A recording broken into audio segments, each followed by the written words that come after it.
Alright, so sorry about that, my phone died.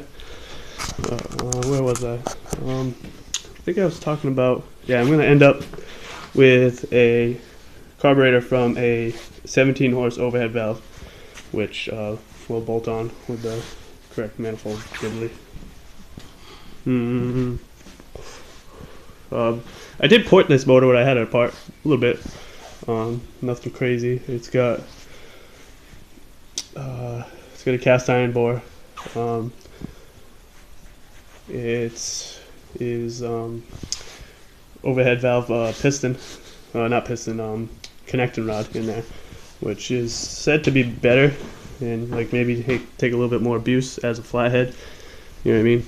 But I don't know if I showed the gas pedal, but I did have it in this hole, but I noticed that if you see that it was hanging really low, so like I figured if I went over something it'd get caught and fucking yeah, no good. So this one, it's high enough where I can make a little cover thing there for it, and cable comes up and on this little metal prop rod here to keep it away from the front tire as the suspension travels up and down and whatnot.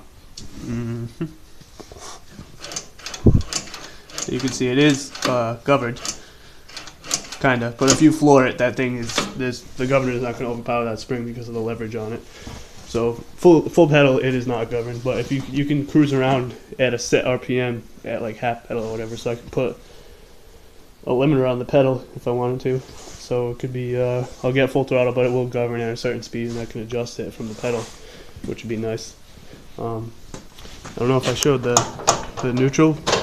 So I got 1, 2, 3, 4, 5, 6, and then weird thing about this transmission is it's advertised to be able to shift on the fly. And what I found, it says right here, I don't know if you'll be able to see it, but this one, it says, while the tractor is moving forward, you may select the forward gear by pulling the shifter toward the operator seat and moving it to the desired forward speed. So, and in taking apart the tractor, I found that there was actually a linkage that when you did this, it disengaged the clutch. And so obviously I did away with that, and you just got to push in the clutch when you shift. But this transmission is, I don't know if the gears are harder, because it seems like on the side of another Peerless 700 actually, and my Peerless 900, the 4-speed, they both have like sintered metal gears. They seem like you take a file to it and it digs right in. And on these gears, you take a file and it skates across like hardened steel. So I think there's something about this transmission, and it doesn't whine at all. It even spun double the speed of the motor. It doesn't whine at all, which is, I find that amazing. Like most of them at least have that like noise when you let off the gas and you start downshifting or whatever. It makes that kind of, but it doesn't even do that. I was very surprised. Maybe when it warms up, it'll start making noise. I don't know. But I don't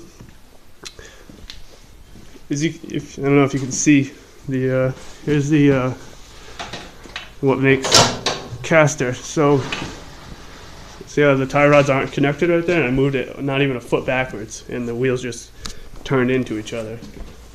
That's because in order to turn in, the wheels actually have to lift up the chassis. So